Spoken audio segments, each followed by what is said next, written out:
हुजूर, एक सवाल ये है कि बीमा के लिए जो रकम मुख्तस की जाती है, क्या उस पर भी ज़कात है? और अगर ज़कात है तो जो लोग अदा नहीं करते हैं उस पर क्या हुक्म है?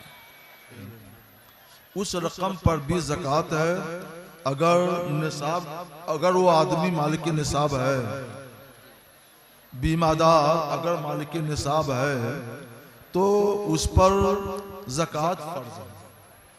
अब यह है कि जीवन बीमा की रकम मसलन पहले साल 20,000 हुई, दूसरे साल 40,000 हो गई, तीसरे साल 60,000 हो गई, फिर 80,000 हो गई, फिर 1,00,000 हो गई, तो ज़कात कितने की निकाले? तो इसका जवाब यह है कि पहले साल 20,000 की रकम थी तो 20,000 की निकाले, दूसरे साल 40,000 हो गई, 40,000 की निकाले, तो रकम बढ़ती जाए उसी तौर पर ज़कात अदा करता रहे।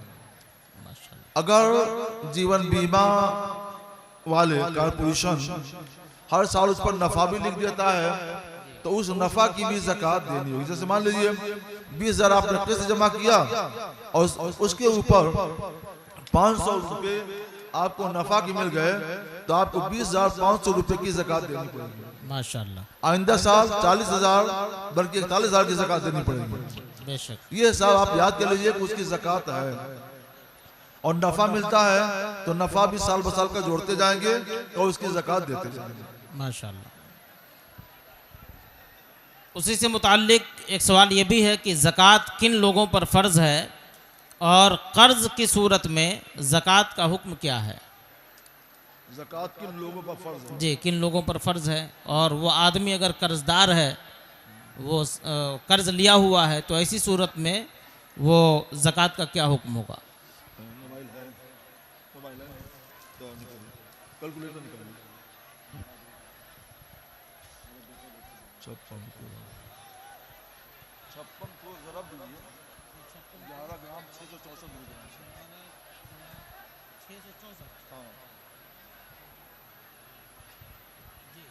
कितना हो रहा है? 653 हो रहा है। 653 जिसके पास 653 ग्राम 684, अच्छा, जिसके पास 653 ग्राम और 184 मिलीग्राम चांदी हो, इतनी चांदी हो या इतनी चांदी का जितना दाम बनता है उतना दाम हो तो वो मालिक निसाब है। माशाल्लाह। 653 ग्राम और 184 मिलीग्राम चांदी, तो जिसके पास इतनी चांदी होगी वो मालिक निसाब है। या चांदी तो उतनी नहीं है, चांदी कम है, हमारे पास रुपए भी हैं, रुपए और चांदी दोनों मिलाकर उसकी कीमत इतनी हो जाती है कि वो 653 ग्राम 184 मिलीग्राम हो जाए तो उस पर ज़कात फर्ज है और वो मालिक निसाब है।